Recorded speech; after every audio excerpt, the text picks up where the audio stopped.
From listener-supported KTOO, welcome to Juneau Afternoon, broadcasting live from the homelands of the Aquan and on demand as a podcast. It's Wednesday, June 12th, 2025. I'm your host, Boston Christopher. Gunath Cheesh, Hawa, Tuksknusam, Salama. Thank you for joining the conversation. You may also join us for a behind-the-scenes look in the studio via our live stream on YouTube at ktoo.org/jpmlive or on KTOO's Facebook and Instagram pages.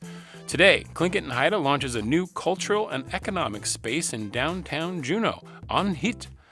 John Hayes from Juneau Piano Series is here to preview 2 concerts happening in June, and we talk with Trina Lynch-Jackson, a regular visitor to the Juneau Senior Center, and learn about the services she uses and what's available to seniors here in Juneau. Plus, the latest Tongass voices coming up this hour on Juneau Afternoon.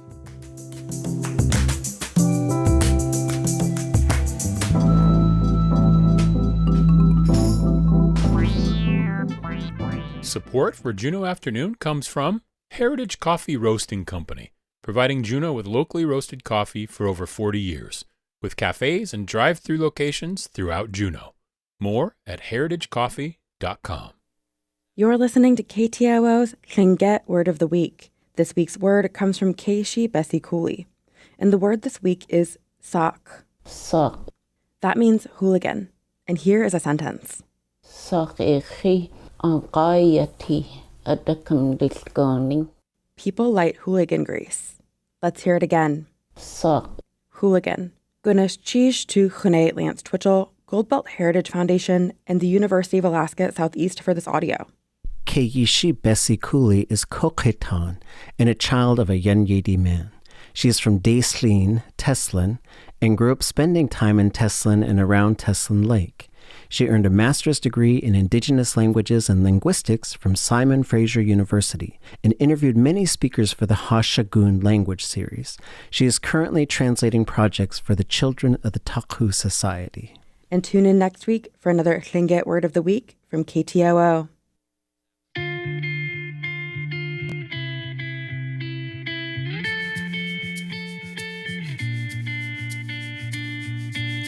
You are listening to community-supported Juneau Afternoon on KTOO at 104.3 Juneau, 91.7 Juneau Auk Bay, and online at ktoo.org. You can also join us on the live stream on KTOO's YouTube, Facebook, and Instagram pages.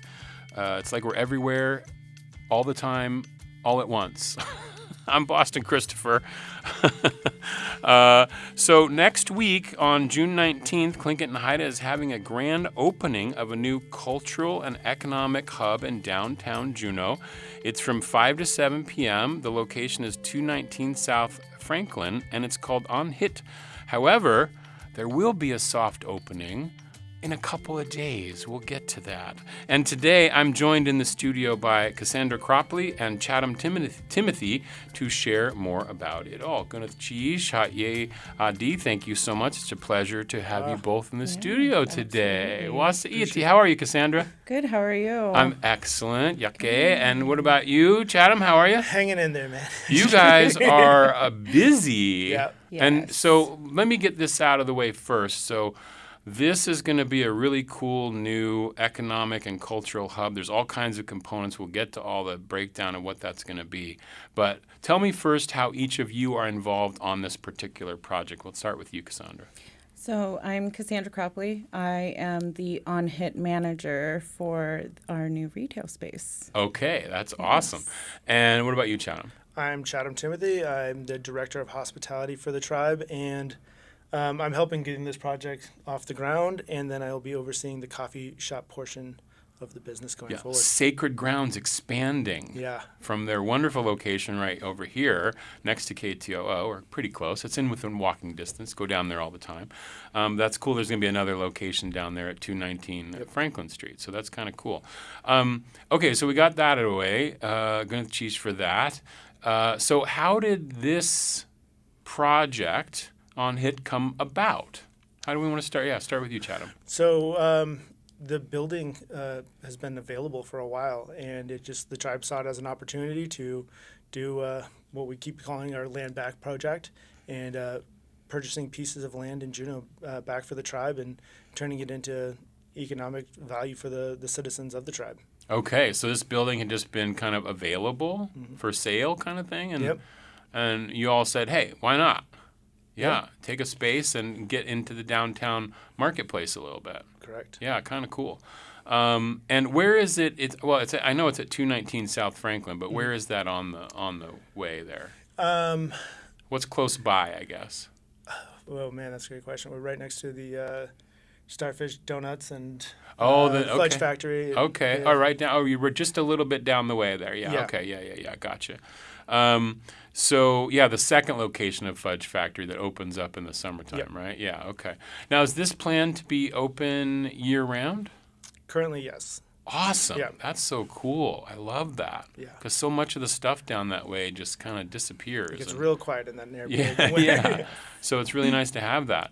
Okay, so then I'm curious, like, what was decided in terms of what would go in there? So you buy the building, and then you say, okay, now we have the space. Mm-hmm.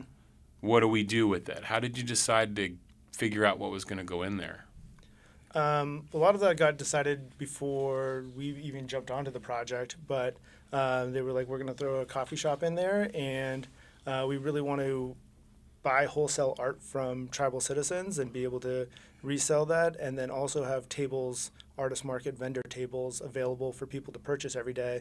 And so if anybody wants to go sell their earrings or necklaces or whatever art they would like, muffins, they can purchase a table for the day and have a place that they can sell their own goods. Oh, wait a second. So, Cassandra, there's going to be availability for folks to sell their wares on a day. Like they could just say, I want to Yes. come just for today. Like Yep. they could even be Absolutely. coming They in can- from southeast somewhere and say, hey, I want to come in and Yes. So Okay. there's the certified tribal artist tables that will be available. It's $50 a day to come down and sell all your arts. And we have a form stack on our Facebook page Okay. that you can go to sign up to essentially get a table down at OnHit. Or you can email us at onhit@tlingitandhaida.gov to get the form stack to get your table for the day. Awesome. Okay, that's cool. Now, is that limited to tribal members or is that open to others as well? Right now it is for certified tribal artists. Okay, certified tribal artists. Okay, so that's good to know. So if you are one or you know one and you're listening, that is the thing to do. Yeah. Or if you want to become one, we have forms as Oh, well okay. to So do that. how do you do that? What is the process? It's another form that we can send to get people signed up to get those classes to get it done. I see. Okay, so you just have to take a few classes and then you're a certified tribal artist. Yep, and we'll give you stickers and things of that nature so that you can put it on your goods. Say, Oh. hey, this is a certified, made by a Tlingit and Haida citizen and sold by a Tlingit and Haida citizen. So really kind of closing that loop of like whose stuff is whose that they're selling, Yeah. That's awesome. That's really cool. So let's talk about what else is in there. You're the manager of the whole Yes. thing. Okay, so you're overseeing. Now I know that that there is at Tlingit and Haida. There's like the business office, which is sort of helping different businesses get started, right? Sort of like as a financial sponsor, umbrella, whatever that would be, to help tribal members create a business, right? Yep. Is that part of this at all in terms of the possibilities, or is something like the vendor tables what you're doing for that? That portion of the tribe ran out of grant funds this last year. Oh. And so that has been closed up. So But- this is oh. another way that we can kind of help give back. Okay. Yeah. That's a bummer. I thought that was a really cool program. Yeah. Yeah, because that was like, wasn't that sponsoring like the car wash, and it was helping? The car wash still exists. Still exists, yeah. though. Okay, And, good. we've got the Driftwood and the catering company, Smokehouse Catering. And Right, so right, there's a right. bunch of enterprises that we're in, bingo. Yeah. But as far as like having funds that we can dole out and help start small businesses, a lot of those have dried up with the changing of Gotcha. times. Okay. So On Hit is really like a Because I know there's going to be a retail shop where you can find other Northwest Coast native products and various other things. So it's sort of like a front-facing business for Tlingit and Haida in a way. Yep. Right? Okay, that's kind of cool.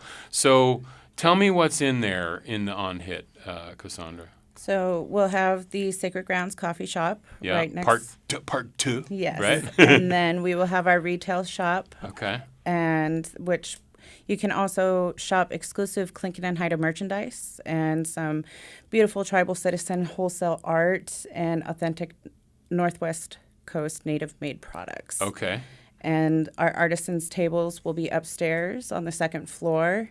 And then we also have inside the building, as well as our third floor, where we have our printing and engraving for our Tlingit and Haida merchandise. Oh, wow. So we'll be making a lot of actually manufacturing the products in-house and then bringing them downstairs to sell. Oh, wow. Okay, that's kind of cool. What's the hope, Chatham, for this space? The space is that it does well and that we give another touch point to the community. Yeah. Right. But the overall hope of this is to create economic freedom for the tribe. Right. So when the tribe gets grant funds, there's earmarks and there's only so many ways we can spend that money. But when we create businesses that create unrestricted funds, we can spend that money on the tribe or the city any way we want. And so it gives us the freedom to not be restricted on how we want to take care of our citizens.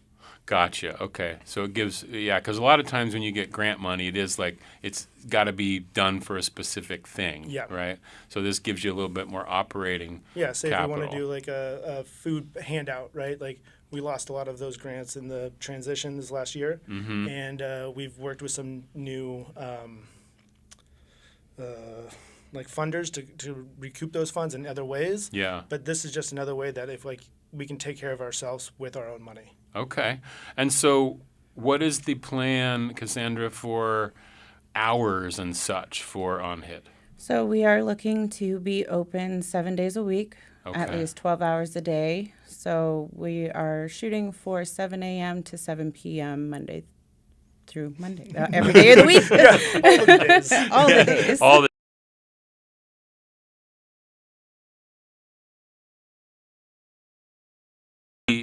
kind of awesome that you're open, I bet. Yes. Yeah. I mean, it's probably a little more stressful, too. Yeah. Yeah. You want to get open as quick as possible.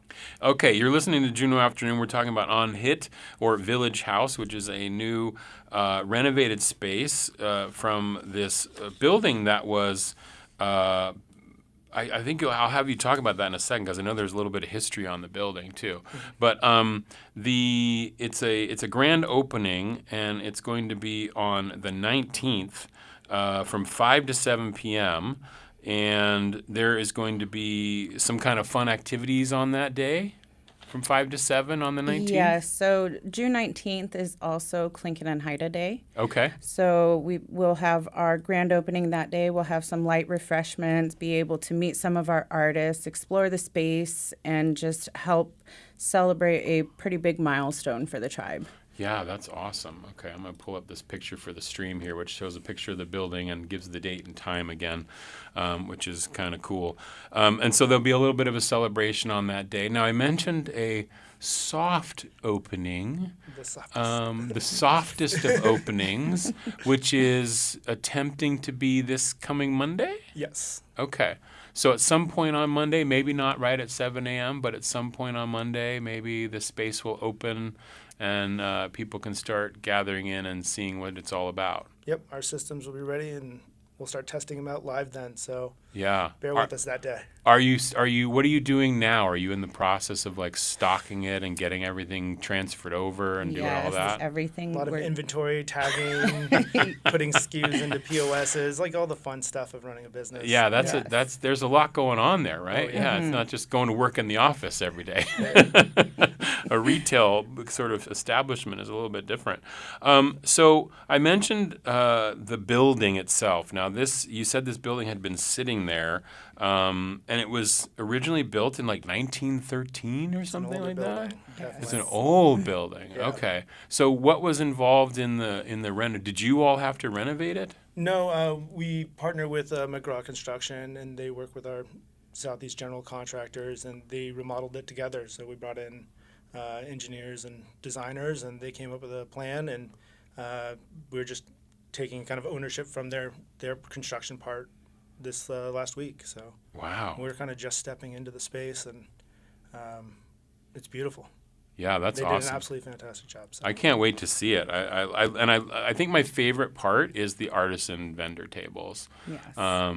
Because there'll be a constant rotation, right? There'll be a constant, every time you go in, you don't know who's going to be there. Yep. It could be any tribal citizen, certified tribal citizen from anywhere in Southeast, really. Or, I mean, even if they live outside, but they come in back to Yeah. town, they've got Yeah, some they come up art. from California. I mean, Yeah. our citizens are all over the place. So. And what kind of things are you hoping that particular artisan vendor tables will? Obviously, I know there's going to be earrings, and I know there's going to be jewelry because the Juneau earring game is on point.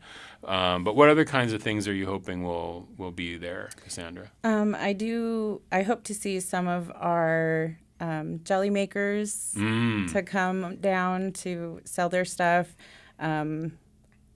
Basically any native arts. Yeah. We're just looking to see who wants to come down and sell all their stuff. Maybe some cedar hats. Absolutely. Yeah. So it would be great That to would be see all cool. kinds of arts that we have to offer here in Southeast. Yeah, so the call is out, right? So how do, remind me again, Cassandra, how vendors or folks who are certified tribal artisans get a table? They have to just go to the Facebook page and find a link, or what? We have it's posted on our Facebook page, Okay. and we can continue to post it as needed, Yeah. and we'll get it out there on every platform that we have to offer. But on our Facebook page, you just type in on hit vendor table, and it should pull up a form stack form for you to fill out. And it gets submitted to us. We'll review and we'll see what our availability is for that day, or if they're looking for a particular day, or we can offer what days are available. I see, okay. And so once they're in the system, like they've done the form stack once, they can just reach back out to us and be like, hey, I would like to get another day, and we'll just pencil them in. How many so- tables will there be? We have 5 set up right now. 5 set up. Okay, that's awesome. What a wonderful thing.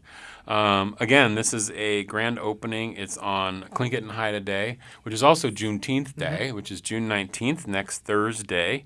And you can join them. Tribal citizens, community members are welcome into the space on June 19th from 5 to 7 p.m. It's at 219 South Franklin Street. It's on HIT. On hit. Part of the Land Back Initiative from Tlingit and Haida, which is very cool. Well, thank you, Cassandra Chatham, for coming in today. Did we get everything in? Is there anything else that we need to mention? I think that covers the gist of it. We just want to see people come up, and we're always looking for wholesale artists and table artists. So please reach out to us. I love that. Okay, well, Gwyneth Cheese for being here today. I really appreciate it. Okay, up next is Tongass Voices, a series from KTO sharing weekly perspectives from the homelands of the Occoquan and beyond. The Alaska State Museum in Juneau houses a collection of tens of thousands of objects, from plants and canoes to the state's last publicly accessible theater organ. But how do you maintain all of those items? Well, that's conservator Carlee's job. I could actually talk about what's in this lab for hours on end. As we go past here, I've got these pH strips. They measure the alkalinity or acidity of surfaces. You just get these damp and you press it gently to the surface. And in that way, we're able to understand if we've got crizzling on the beads, which is a deterioration phenomenon. So we've been sharing and teaching that technique to kind of our study group. I'm Carlee. I'm the conservator here at the Alaska State Museum in Juneau. And my job at the museum is to know what everything is made out of and how it deteriorates over time and how to make it last for as many generations as I can. Conservator, like a museum conservator, is a strange profession that people don't find themselves familiar with. I think there might be a grand total of 5 people in all of Alaska who have that job. And it's really a combination of art and science. So my training background is in chemistry, art history, studio art, anthropology. our culture, my Euro-American culture, does not typically mix art and science. But it is really, for some of us that are built that way, it is a really rewarding career. Here we are in the Alaska State Museum Objects Conservation Lab. There's a window into the lab right off the atrium that the eagle tree is in, so you can peek into the lab. And I usually keep a table in front of this window that has kind of our latest, greatest projects and collaboration. Right now, the window into the lab has some of our bead study group collaboration. We're doing a survey of the glass beadwork in the collection and monthly study groups with beaders and culture bearers about what the beaded items are and how to preserve them. And probably in the coming years, we'll have a bead exhibit that might hopefully be co-curated by some of those participants. So if we're going to make things last for future generations, we have to know how they're deteriorating and what our role in having them deteriorate is. For example, up until very recently, until I had a bead worker as an intern a couple of years ago, I didn't realize that glass beads could fade, and particularly pinks and purples fade. So our previous advice had been that glass colorants are very stable, and if you put them on exhibit, you don't have to worry too much about the light levels. But now we know if you put glass beads on exhibit, particularly if they have pinks and purples from a certain historical period, you better be careful about the light levels because you could fade those pinks and purples, and then what the artist had intended things to look like won't be as obvious. Museums know about certain kinds of deterioration mechanisms with glass, but bead artists know things that museums don't about what's going wrong with beads. In contemporary beads, like certain beads have coatings and dyes and they could fade. That's what we have up in the window there. We have some beads hanging in the window for trying to make them fade on purpose. And we have little vials of solvents to kind of show how some of the beads are not as stable as we might think glass might be. So we're learning that from the beaders and the beadworkers. So it used to be in museums that the museum staff was the authority. You know, we went to school, we had these elaborate degrees, and we would be the deciders and the authority. And nowadays, that's changing, and it's changing fast. And I think the Alaska State Museum is doing a good job at realizing that all of us are smarter than any of us, and these collections belong to Alaskans. And there are experts in the Alaskan community who know a lot more than we do about these materials. So bringing in the culture bearers, the materials experts, the artists, the folks to whom these collections matter the most, and collaboratively together looking at museum collections and deciding how best to care for them for the future is kind of the wave of the future. That's Ellen Carlee, the Alaska State Museum conservator, on this week's Tongass Voices. You're listening to Juneau Afternoon on KTOO. Hanson Gress, ka eat with the shuyi, we kashuk ayitin. Jin kat ka ke jin tak anakaya ha anikak, gunil cheesh.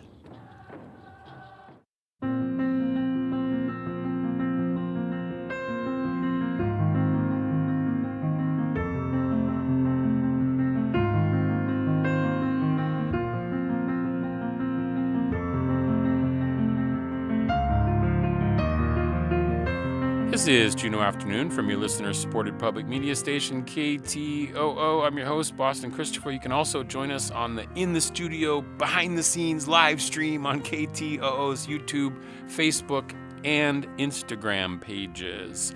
The Juneau Piano Series, in collaboration with the Juneau Arts and Humanities Council and sponsorship from AARP Alaska, presents quality piano recitals featuring musicians from Alaska and beyond. And this June, they have 2 concerts on tap, and I am joined now by John Hayes, the brains and the brawn behind this venture. Gunath Chi, Sha Igudi, thank you so much, John. It's a pleasure to see you again. Yeah, same. Thank you so much for having me. Of course. Yeah, absolutely. So, summer series in a way.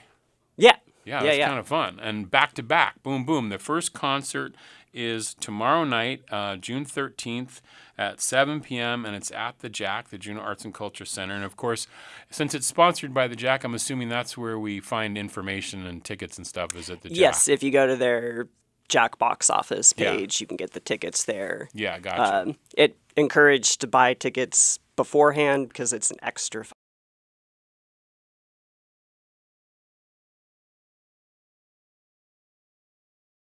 ph.org to find information figured out. So let's talk about the first program, which is tomorrow night. Who's playing? I will be playing. John that Hayes will be performance, playing. Okay. and it is a program of 2 big pieces, Okay. and then a very small piece at the very end. Okay. So I've got Beethoven's Sonata Opus 109, which is his third to last sonata he wrote in his life, very late in his life. So it's kind of a big deal. It shows sort of Beethoven's late style, because he was a composer that changed a lot through his lifetime. Is he the one that also went deaf? Yeah. So is he writing this after he's... Yes. This would have been, I'm guessing slightly, but maybe 10 to 15 years after he was already basically couldn't hear anything. How difficult do you think that... I mean, I know he'd been composing his whole life. But Right. How difficult would that be?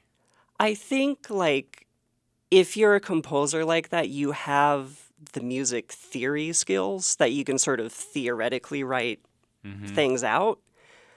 But at the same time, you are divorced from your, immediate feedback of experimenting with things, perhaps. Yeah, but, if you're working with the group or whoever's conducting for you, yeah. you're not able... You have to really put your trust in whoever's helping you to get it done. But I think also it maybe gives us freedom to the writing, where it's you're working with ideas to such a larger extent, where it's and there's a lot of really inventive stuff in his late piano writing that is very not about a melody or a chord or something. It's about a certain sonic effect that the piano can make. And that may become because he had lost his hearing. Throughout his whole life, even before he was deaf, he definitely wrote for the piano in a way that was asking for more than the piano of his time could produce. Interesting. Realistically. Okay.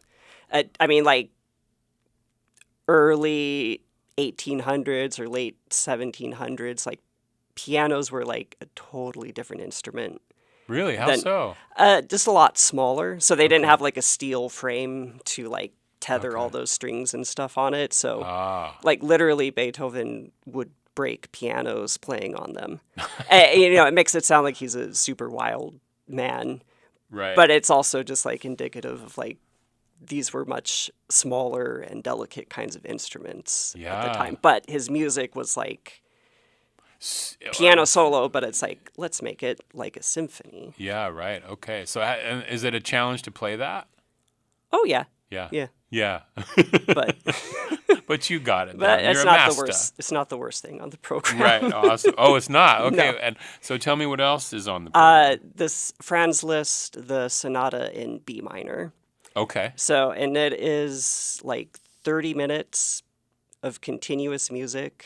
There's no breaks or stops at any point.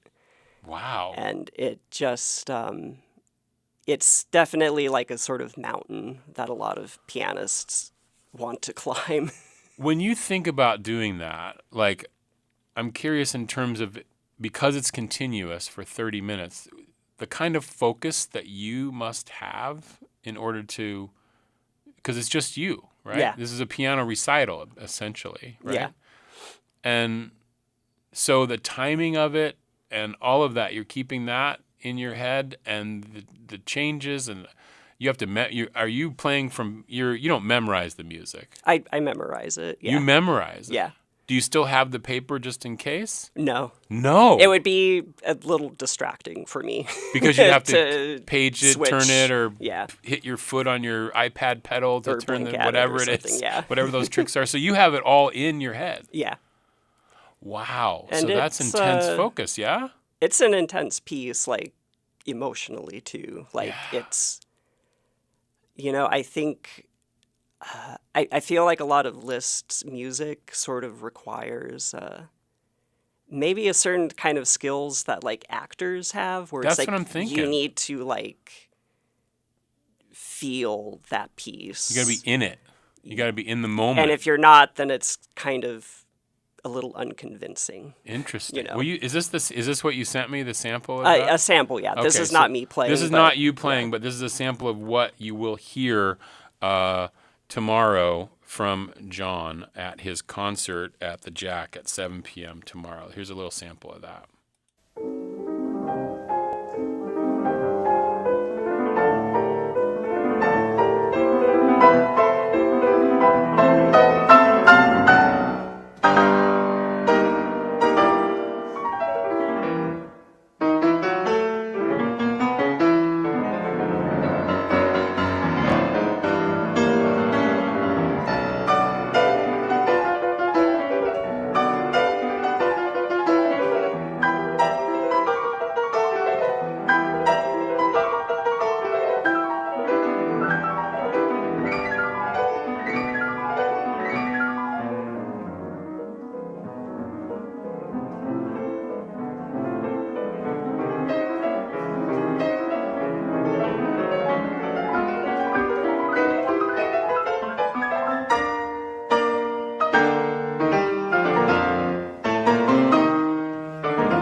Just a little sample. Boy, that sounds like almost more than one person playing.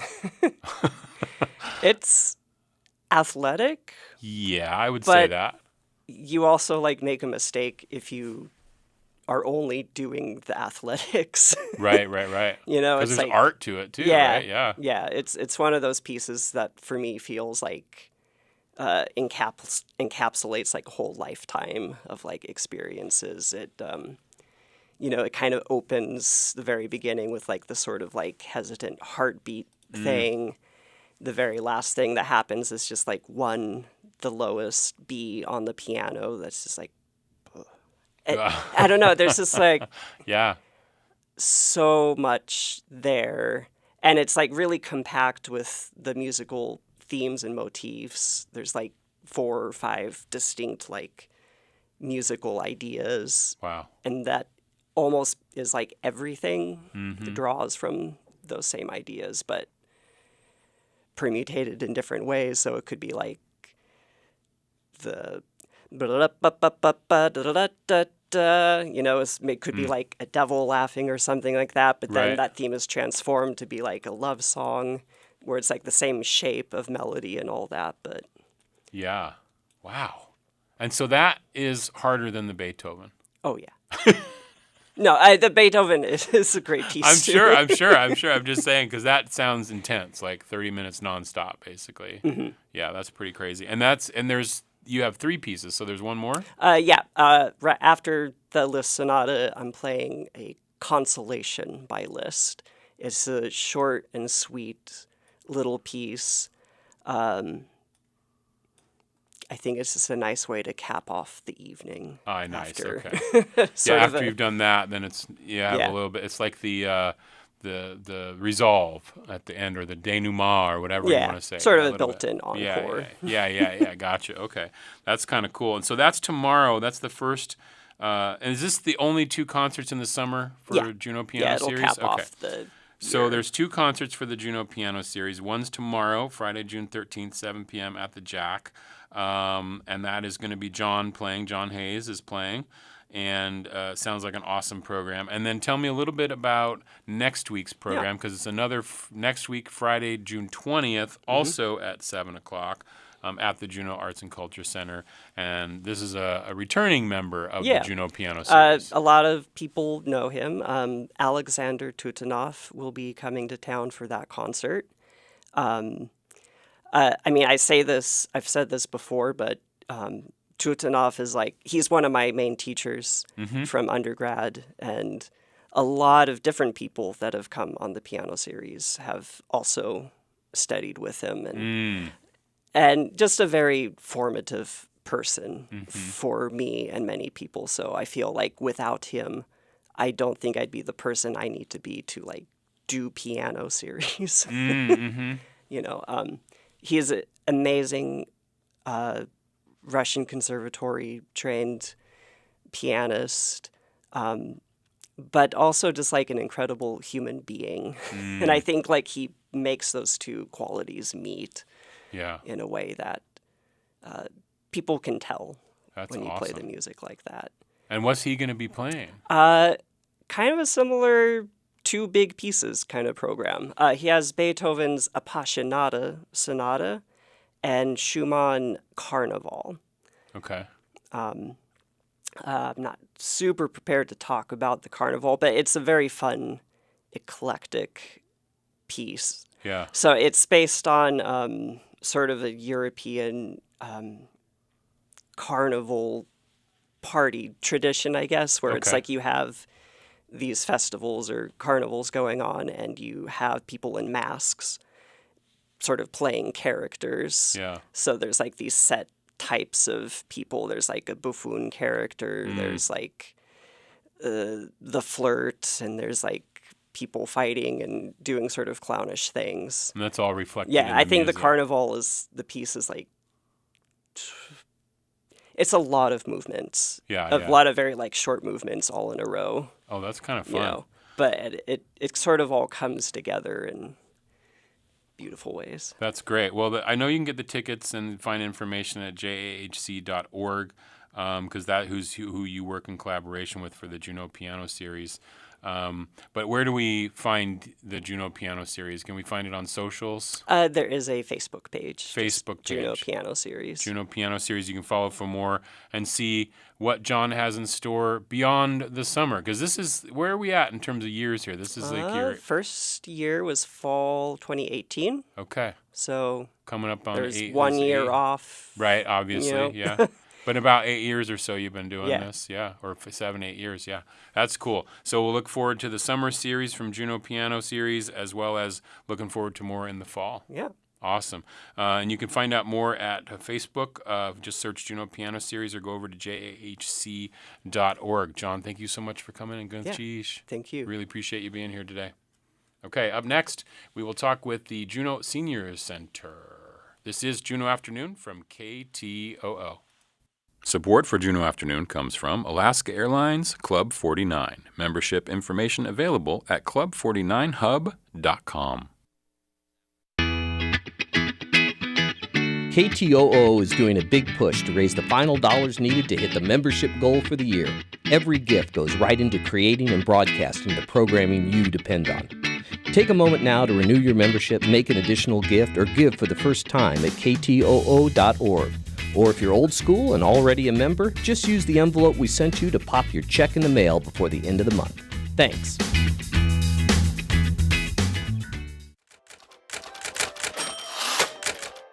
From the KTOO Newsroom, I'm Mike Lane. Today is Thursday, June 12th, and on this day in 1949, the new Juneau Airport Terminal, the first municipally owned airport terminal in Alaska, was dedicated. The building contained Alaska Coastal Airlines, Pan American Airways, Pacific Northern Airlines, and the U.S. Customs, as well as 3 telephone booths, a taxicab office, and a nursery, which was considered a novel feature at the time. That's a look back at this day in 1949.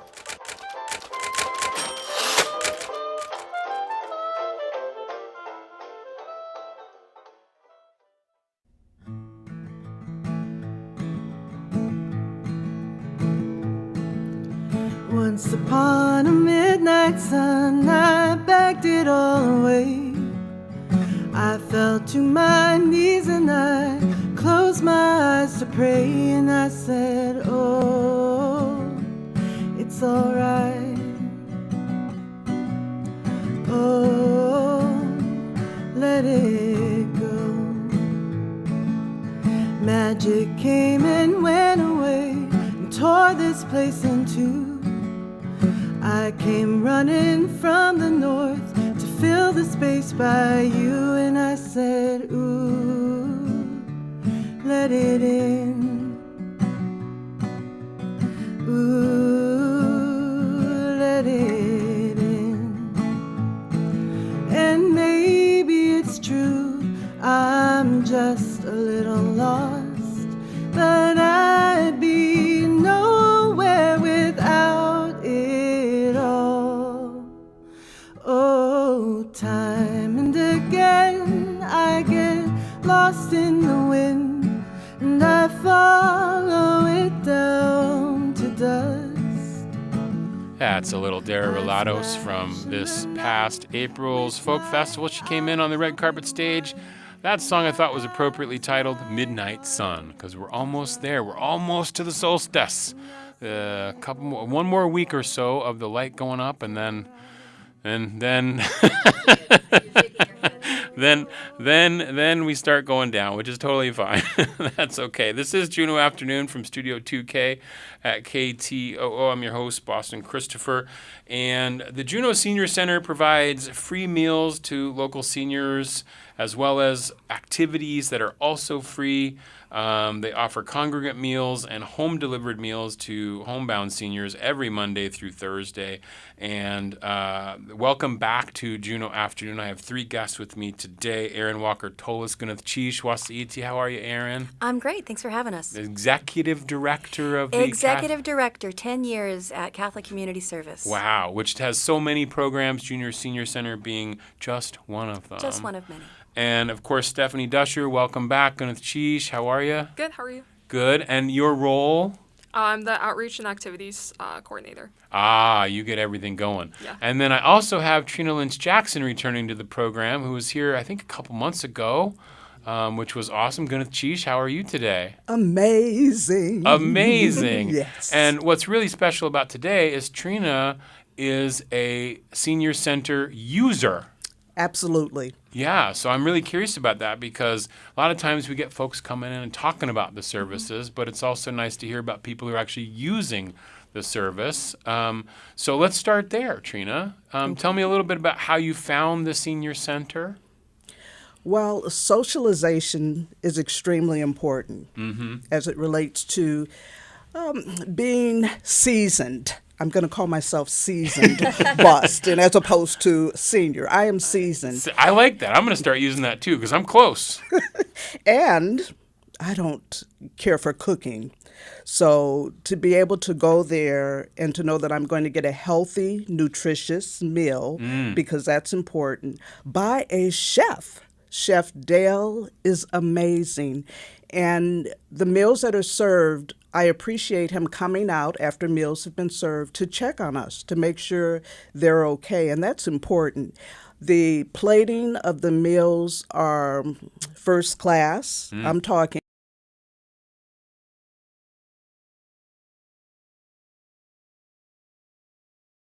restaurant you could possibly go to. Anyone ever walks into that area, you're going to hear someone laughing unbelievably. And guess who it is, Boston? It's you. It's me. Oh my goodness. I whatever table I sit at, it is laughter and joy. And that is critical, especially with what we've been through in the past.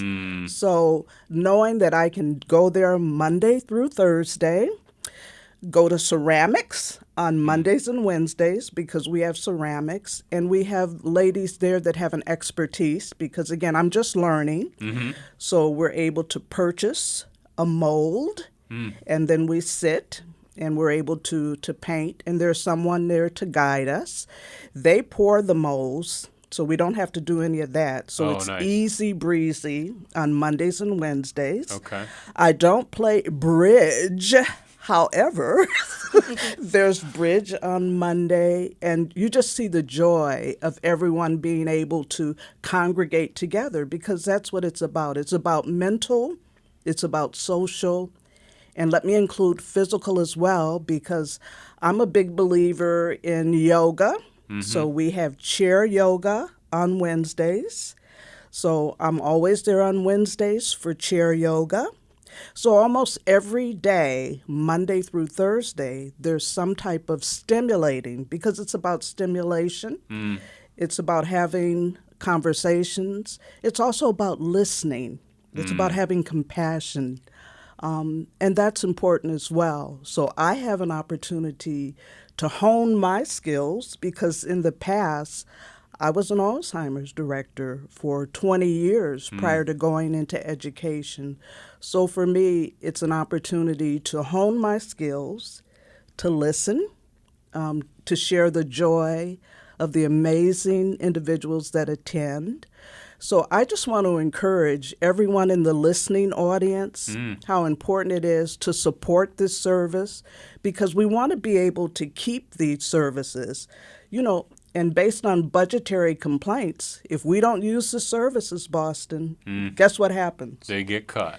Absolutely. Yeah. So for my listening audience, I want to encourage them. We have a table that's set up for puzzles. If someone just wants to do something alone, they can actually do the puzzles. But I'm a social butterfly, so I'm not into the aloneness when I go there. The music, oh my goodness. We have someone almost every other day. I want to shout out to Tom, who plays the piano. A couple of weeks ago, I had a special request. I wanted all music from Stevie Wonder. Did Tom come through? Yeah, he did. Yes, he did. I almost stood up and did a performance, but we don't want to do that. We don't want to go there. But it's a positive, nurturing environment, and that's what seasoned folks need. The volunteers, I can't even tell you how amazing the volunteers are. They're very caring, and we're talking young volunteers. I was speaking to a young man today. I'm going to shout out to Kaiser. He might be 10 or 11 years old. Oh, wow. But, I always thank them because I appreciate it. But again, I want to say Chef Dale is amazing. The food is number one, because again, you're talking to someone who does not like to cook. Okay. I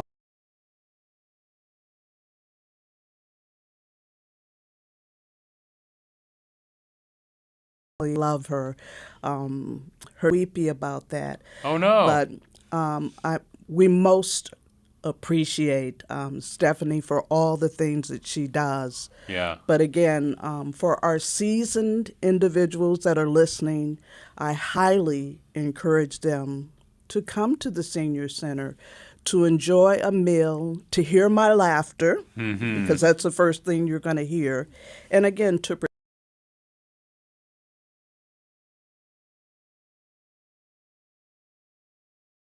Again, you play bridge.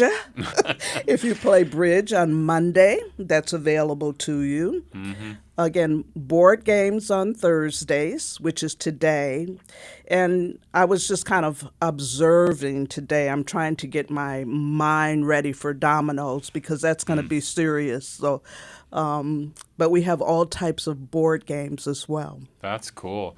Now, Erin, I know we've mentioned this before, but obviously the congregating is a huge plus, because we've spoken before about how, especially during the pandemic, when we were all locked up for like at least a year in our homes, we couldn't really do anything together. And have you seen obviously the duality of that, from nothing to the seniors getting back to the seasoned, getting back to the center, and the joy that must be part of that, to be able to, have their friends and meet and meet new friends, right? And all of that. That's really important, yeah? Absolutely. And I mean, when we first reopened after COVID, they were we would get 5 or 6 people, maybe 7 people. We're definitely in the double digits, and it's slowly growing and slowly growing. And just to see people, I mean, so many folks you lose your chops for going out in the community, and then there's so much social anxiety that's been expressed by the seniors, especially just during COVID and after COVID, worry about coming out, worried about COVID, but then also just my own mother-in-laws. My 2 mother-in-laws were talking, and we had a family gather, post-COVID, and we're 20 of us or something. And both of them, I caught them talking afterwards. God, I'm exhausted. I'm not used to this anymore. It's so many people and so much going on. They had to work at getting comfortable with a group of people again. And they were having these conversations about, I can only do an hour at a time right now. But, since then, they've both been building up. And now one of my mother-in-laws goes to the Bridge Adult Day Center, and she doesn't want to miss a day. because she enjoys getting together with her friends so much. I'm still working on just trying to even get the hour. It's back. It's you know, because you kind of learn like, oh, maybe I'm okay, but you also need people, right? So it's an interesting thing to be able to do that. Now, let's just get this situated in terms of I just want to get the hours, and this is for folks who are 60 and over. Yes. So I've got a couple more years before I can go play bridge. You can always volunteer and still play bridge. You know that, that's true. right? Okay. You can just show up and say, I'm here to volunteer, in air quotes.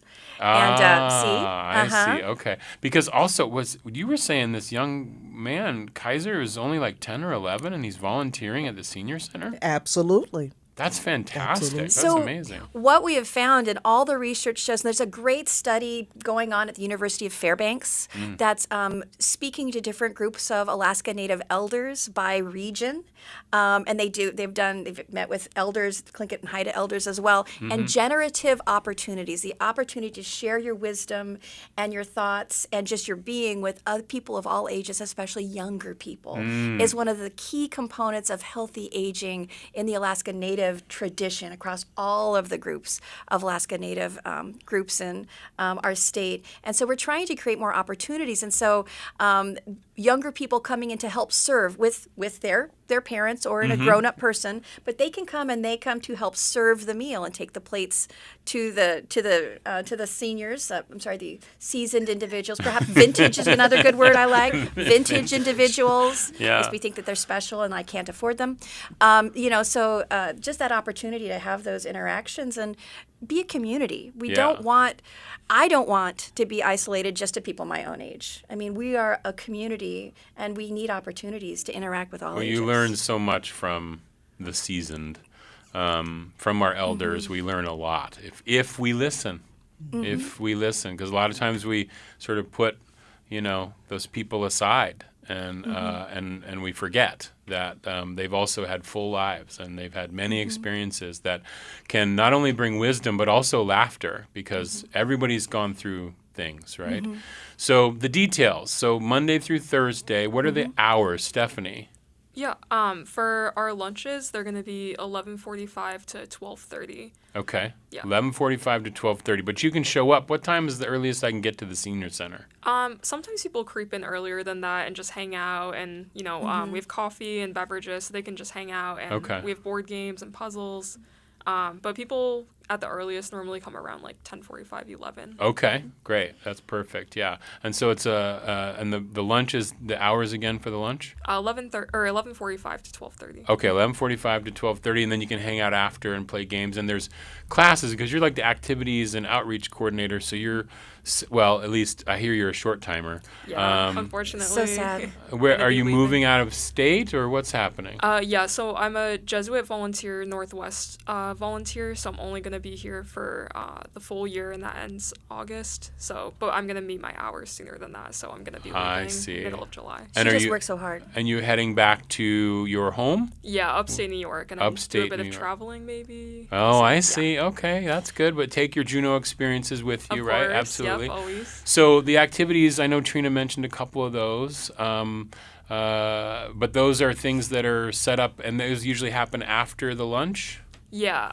they're either before lunch or after lunch, just because that's when we get the majority of our seniors come in, so we want to make sure that they've good participation and people are engaged in that.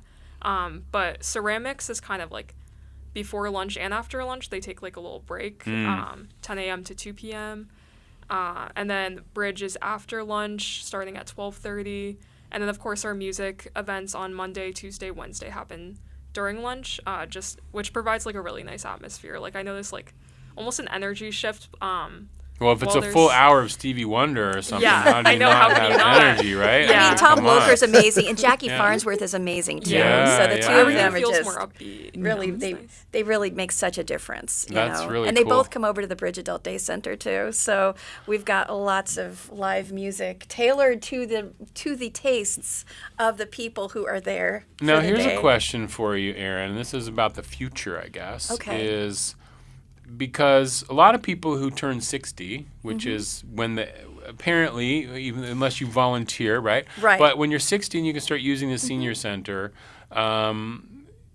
you may still be working. Because many people are not retired at that point. So obviously you can go for lunch and you can hang out for lunch, or maybe you might have time on a day off to go for some of the activities. But is there thought or potential for expanding the hours of the senior center? I know it's tough because obviously that's people you have to employ to be there, chef to be able to cook and all that stuff. But are we ever going to maybe see Friday, Saturday, Sunday as open for the senior center? You know, we're more likely to expand the hours that we're open on Monday through Thursday than we are to do Friday, Saturday, Sunday. And that's just a matter of funding. We have talked a lot about if we had a really amazing volunteer, I'm not looking at anybody in the room, but if we had an amazing volunteer who wanted to be, a longtime volunteer, and they wanted to say, I'll keep the center open on Saturday from 10 to 1 or whatever, we'd be open to having a conversation with a special volunteer to do that.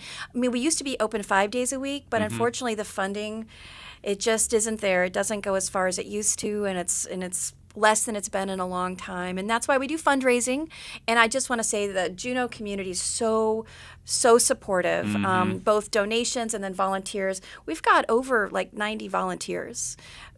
All of our meals are delivered by volunteers. Meals on Wheels are delivered by volunteers. If we didn't have those volunteers, we couldn't afford to deliver 125 meals a day. And that's a fantastic program because it's those seniors who may not be able to get out of the house and are being part of that. So where do we find out more, Stephanie? Where can we find the Senior Center online? Yeah, for probably the most breaking news updates, I would go on our Facebook page.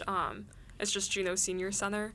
Okay. But we also have our hours and information about our programs on ccsak.org. ccsak.org, or the best thing to do is probably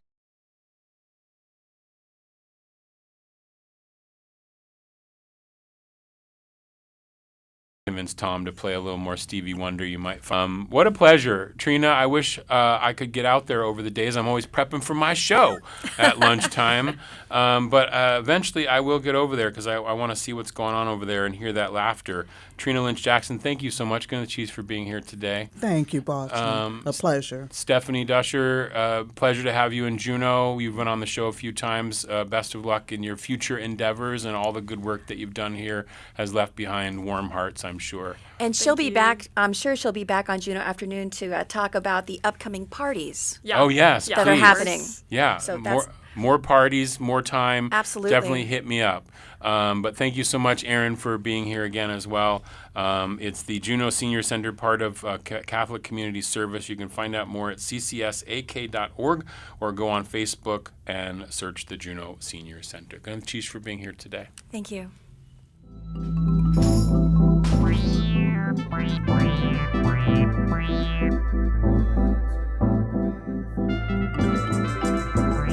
That's going to do it for today's Juneau Afternoon. On tomorrow's show, it's Theater Day, with new shows coming in the weeks ahead from Theater Alaska's Summer Shakespeare and Juneau Ghostlight Theater's 24-hour play marathon, Insomniacs it's called. Juneau Afternoon airs Wednesday through Friday at 3 p.m. right here on KTO Juneau 104.3 and KAUK Juneau Akbay 91.7. Hello, out the road.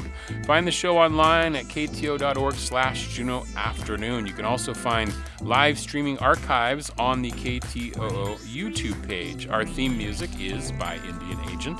Programming support for Juneau Afternoon comes from listeners and viewers like you, plus Alaska Airlines Club 49, Hanson Grass, and Heritage Coffee Roasting Company. I'm Boston Christopher, producer and host of the program, with help today from Erin Tripp. Gunna Cheese, and have a lovely Juneau evening.